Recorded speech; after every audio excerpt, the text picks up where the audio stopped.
윤석열 이 대통령이 이런 식으로 입장을 취하게 될 것이다라고 시그널이 처음에 정확하게 나온 게 언제냐면 2022년 11월 말입니다. 그때 제가 이거를 세뇌 탈출해서 대서특필해서 했죠. 예. 중국이 북한을 제어할 충분한 영향력을 가지고 있다. 중국이 그런데 어떤 역할을 할지는 중국이 알아서 판단할 것이다. 한국 대통령이요, 저런 종류의 내용, 즉 북한에게 실질적인 오나, 실질적인 조종자가 중국이다, 뒷배가 중국이다, 이 얘기를 저렇게 한 적이 없습니다. 제가 저 얘기 듣고 깜짝 놀라서 그때 바로 제가 세뇌 탈출을 거의 전체를 저에게 바친 적이 있어요. 다시 한번 들어보시죠. 이게 2022년 11월 말 로이터 통신과의 회담에서 기자회견에서 나온 거예요. 북한 사회에 군사적으로나 경제적으로 상당한 영향을 줄 수 있는 그런 능력이 있다고 저는 생각합니다. 물론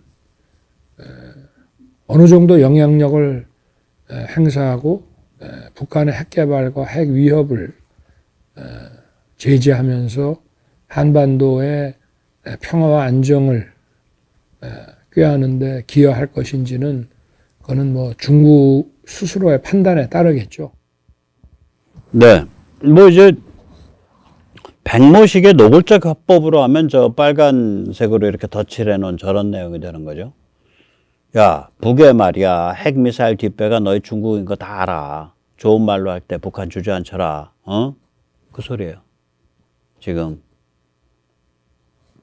스스로 알아서 판단하시겠지요. 그게 그 소리죠. 네. 자, 그러면은 이제 이게 양순한 나라가 이제 화를 내면 무서운 거예요. 중국같이 깡패가 아니라. 이게 미 백악관 국가안보보좌관실이요. 윤 대통령이 저 말을 하기 전에 저 말을 했다라고 공표되기 한 일주일 전쯤에 백악관 국가안보보좌관실이 비슷한 문맥의 말을 합니다. 지금 그래서 한미가 공조가 굉장히 잘 되고 있는 거예요.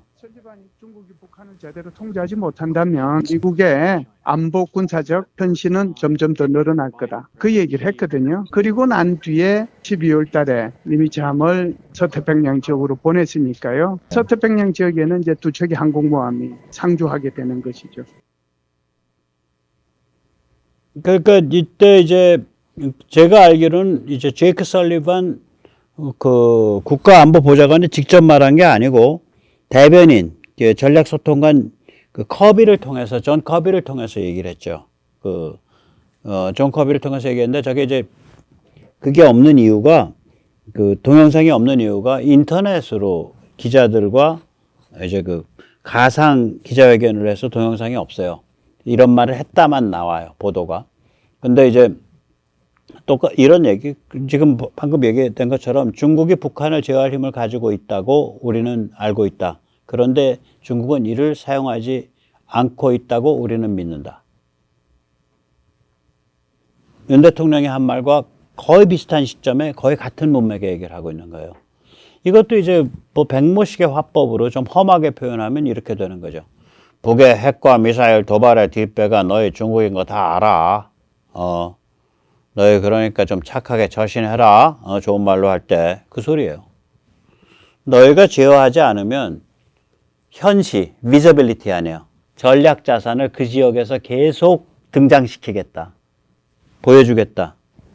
그런 건 뭐냐면, 저기 보면 전략 자산 현시가 visible하게 만들겠다는 거거든요. 현시가 그 정도 된다는 얘기는 평소에 물밑에서 혹은 눈에 안 띄는 상태에서 그 지역에 상시적으로 돼 있다는 것을 너희가 알아야 된다. 그 소리가 되죠. 그러니까 이미 그때부터 딱 이제 틀이 딱 잡힌 거예요. 한미일 3국 안보 체제와 한미 간의 한미 사이의 확장 억지력 강화, 이 두 가지가 그때부터 확장 억제력 강화, 이 두 가지가 그때부터 틀이 딱 잡힌 거예요. 작년 11월 말에. 네. 그로부터 지금 12월 말, 1월 말, 2월 말, 3월 말, 4월 말이 지났으니까 5개월이 지나서 이제 이게 이제 물 밑에서 있던 게 이제 빙산으로 딱 솟아오른 거죠. 네, 그런 겁니다. 이게 상황이. 자, 이렇게 미국이 지금 이제 한미일 삼각 안보 체제가 딱 제대로 한미일 삼국 안보 체제가 확립이 돼가고 있고, 한국이 이렇게 좋은 역할을 해주고 있으니까 미국이 이제 굉장히 자신감이 붙었어요. 그래가지고 오히려 더 양순한 표현을 쓰기 시작을 해요. 그래서 저도 깜짝 놀랐는데 아마 우리나라에서 언론이 이거 주목한 데가 하나도 없죠. 예. 그러니까 제이크 살리반 미 국가안보보좌관이 4월 27일 브루킹스 연구소에서 이제 강연을 했는데 그때에 이제 중국에 대한 미국의 조치에 대해서 우리는 중국에 대해서 첨단 분야라든지 뭐 기타 기술, 모든 기술 분야 전체를 다 차단하는 게 아니다. 우리는 군사 분야로 쓰일 수 있는 기술과 부품만 통제하고 있을 뿐이다. 그리고 우리는 중국을 격리시켜요. 중국을 격리시키고 결별하려는 디커플링이 아니다. 우리는 디리스킹이다. 참고로 디리스킹이란 말은 제가 참 기특하게 보고 있는, 옛날엔 그러지 않았는데 요새는 입장이 좋은 EU의 정책위 의장 우르줄라 폰데 레이언이 3월 30일 날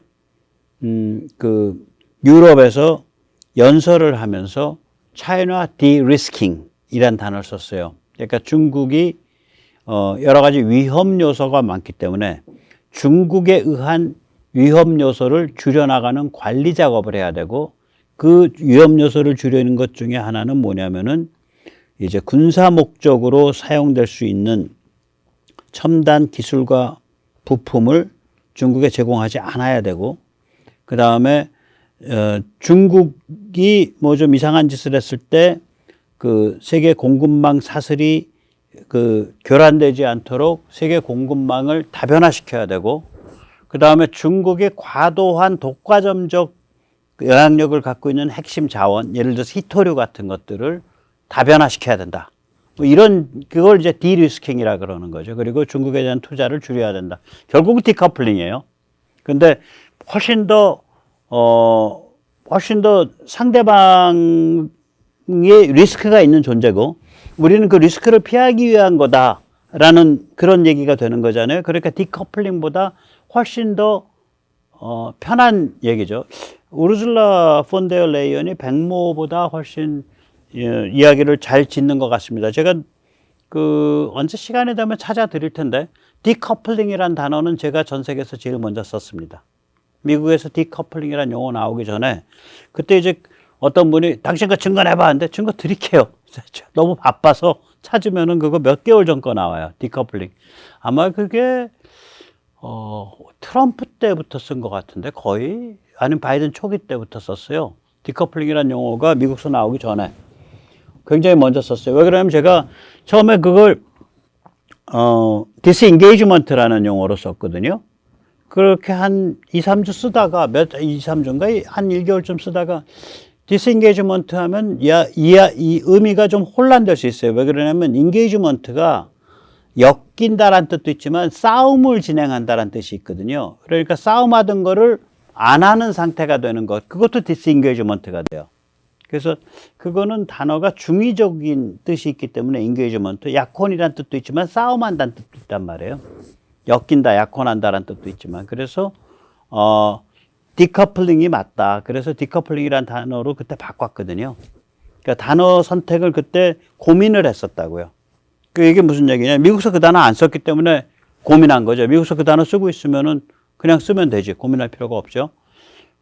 그래서 저는 디커플링이라는 단어를 선택을 했는데, 올해 2024년 3월 30일 날 우르줄라 폰데어 레이언이 유럽에서 연설을 할 때 EU에서 디리스킹이라는 단어를 쓰기 시작했어요. 그래서 그때도 제가 참 이거 뭐 디커플링 쓰지 왜 저렇게 말까지 또 바꿔가면서 재롱을 부리냐. 그래서 제가 좀 야지를 놓은 적이 있어요. 생각 탈출해서. 그런데 웬걸 제이크 설리번 미 국가안보보좌관이 디커플링 아닙니다. 우린 디리스킹일 뿐입니다. 이렇게 얘기를 합니다. 직접 들어보시죠. 한 40초밖에 안 돼요. 3, 40초. These are tailored measures. They are not, as Beijing says, a technology blockade. They are not targeting emerging economies. They are focused on a narrow slice of technology and a small number of countries intent on challenging us militarily. A word on China more broadly. As President von der Leyen put it recently, we are for de-risking and diversifying, not decoupling. 네. 예, 앞으로 이제 디리스킹이란 말이 많이 나올 겁니다. 자, 그래서 이제 이게 뭐냐. 말을 미국이 부드럽게 하잖아. 부드럽게 한다는 얘기는 자신감이 있거든. 뭐에 자신감이 있어?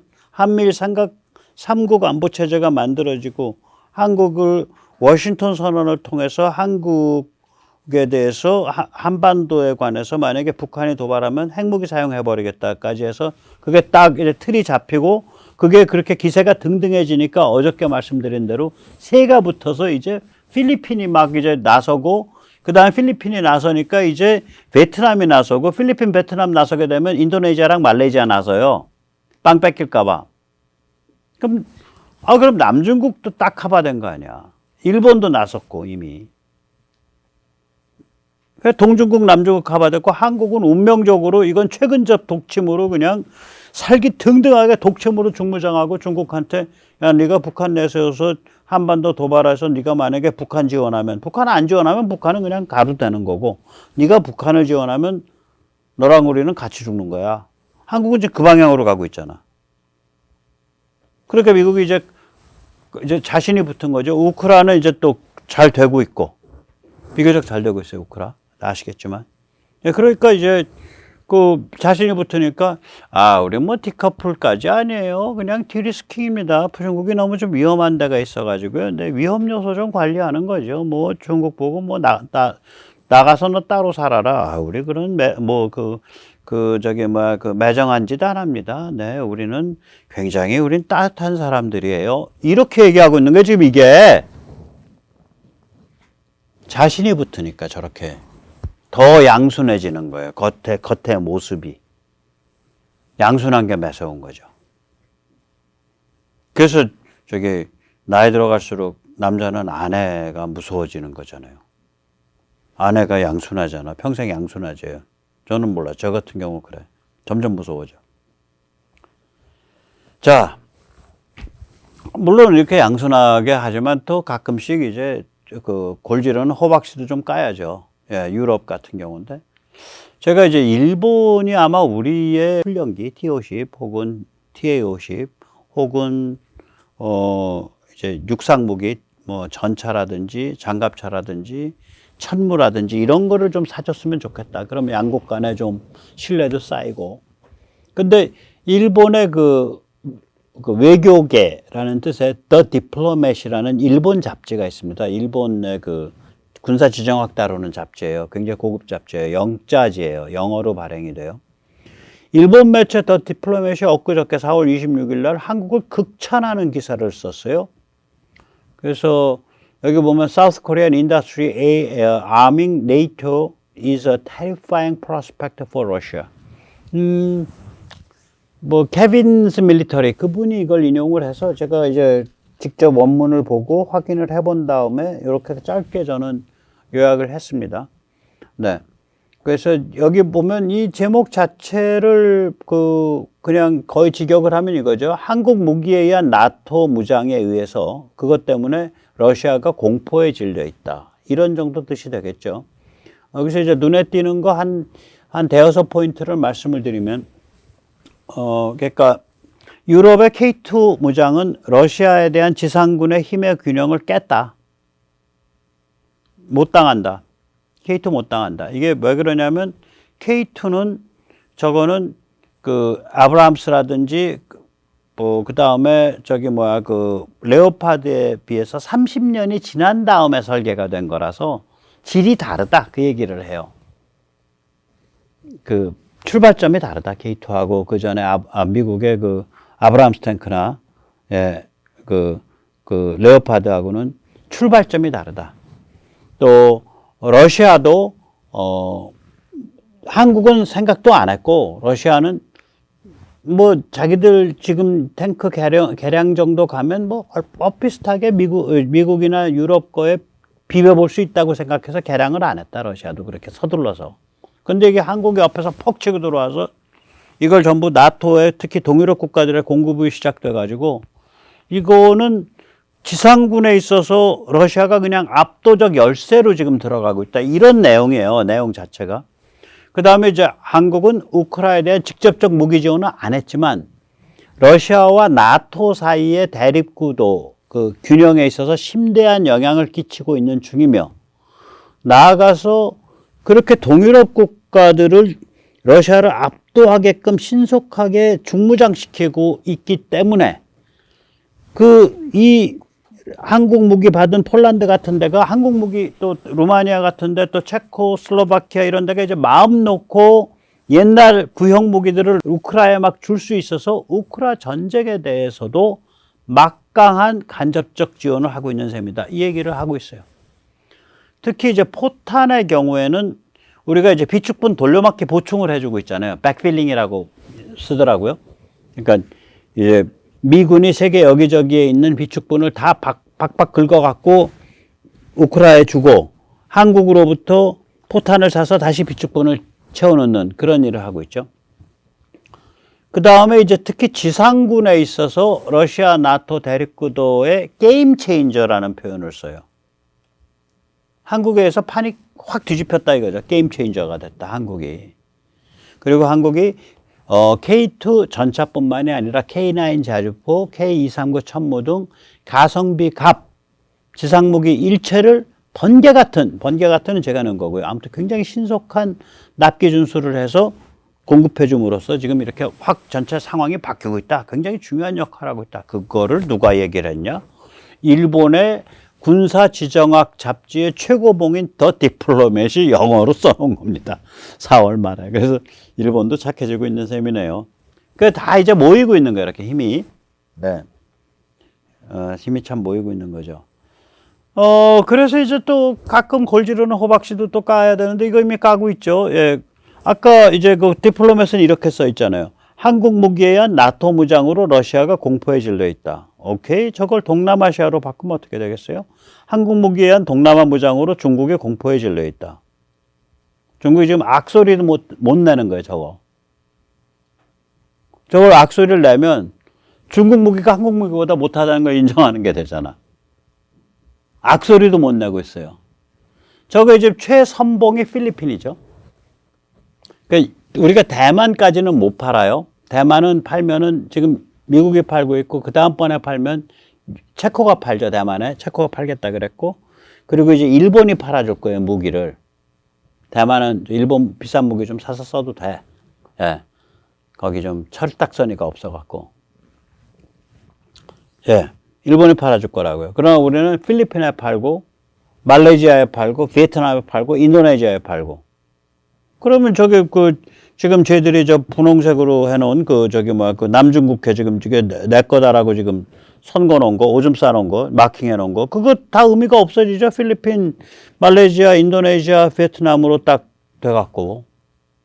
의미가 없어진다고요. 그러니까 이제 한국 무기에 의한 동남아 무장으로 중국이 공포에 질려 있다. 저 얘기를 하고 싶은 거예요. 디플로맷이. 앞으로 그 얘기 할 거예요. 디플로맷이. 언젠가 다른 데서 그 얘기 나올 겁니다. 자, 그래서, 네. 한번 우리가 또 생각을 해보는 거죠. 제가 이제 수수께끼 같은 걸 내면 이렇게 되는 거죠. 세계 최대 내항이 어딥니까? 이너하버. 우리가 이제 어저께도 말씀드렸죠. 항구를 가면 육지가 이렇게 생겨 있으면 여기다가 이제 방파제를 하나 딱 둘러가지고 바깥에서 오는 이제 큰 파도를 막아주는 내항을 만들죠. 이너하버를. 세계 최대 내항 여기 있네. 동북아 내항이에요. 그러니까 한국, 중국, 일본으로 이루어진 동북아 내항.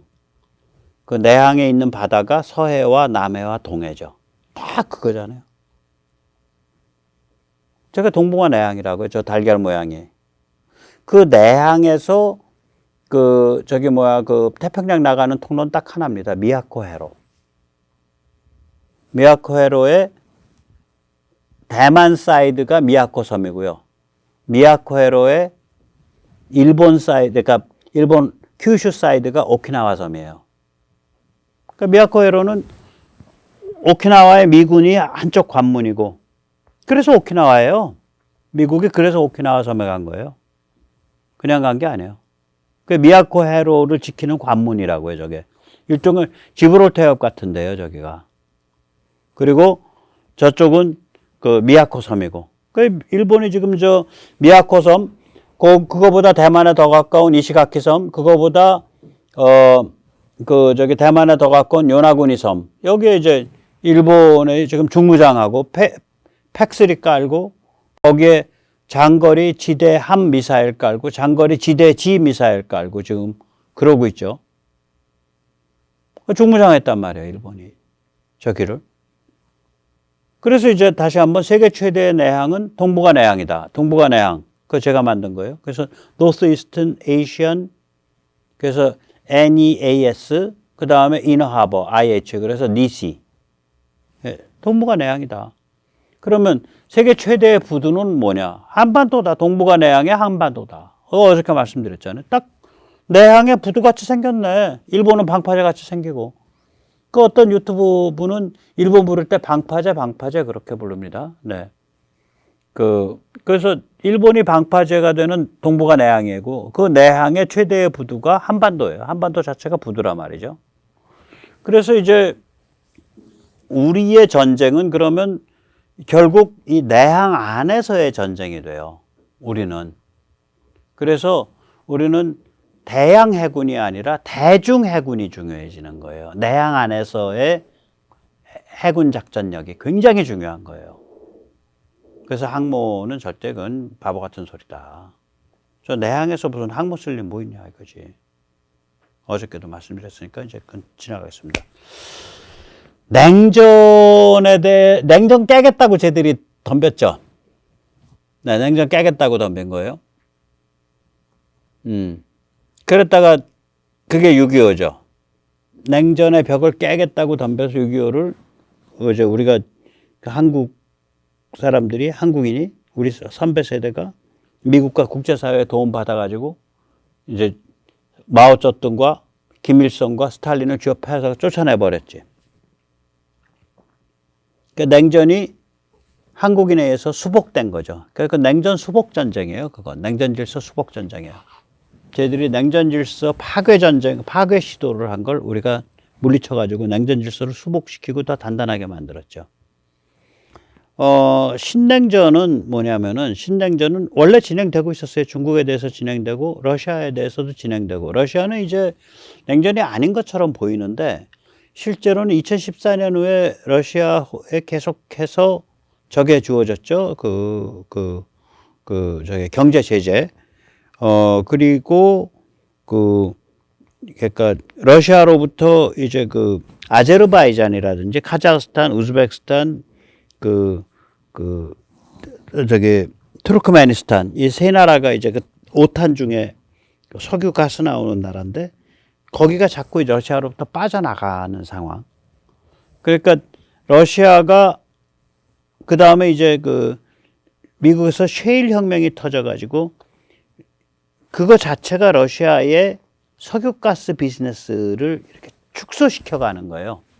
오탄 국가와 오탄 중에 석유가스 3탄, 그 다음에 카스피해 건너서 아제르바이잔이 러시아로부터 멀어져 가고, 그 다음에 미국에서 셰일 혁명 터져가지고 미국의 석유가스가 대량으로 공급되고, 네, 그 다음에 우크라이나 1차 침공에 대한 러시아에 대해서 뭐 좀 널널하긴 하지만 여러 가지 제재가 취해지고 이런 게 엮여지니까 러시아가 점점 더 포위돼 간다고 느낀 거라고. 이대로 가다가는 힘 못 쓰겠다. 그래가지고 이를 쳐벌린 거라고 이게. 그러니까 결국 이를 쳐벌려서 그걸 돌파하려고 중국과 눈 맞추고.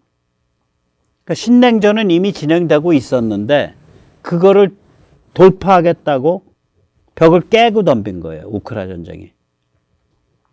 그래서 우크라 전쟁으로 신냉전이 완전히 굳어지는 거죠. 저는 그렇게 봅니다. 이 신냉전이 세계대전으로 번지는 건 누가 차단하냐?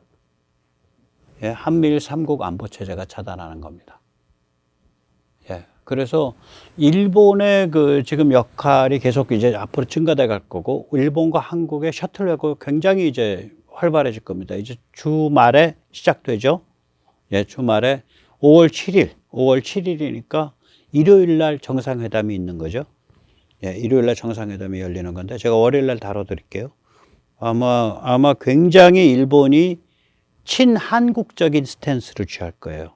여러 가지 점에서.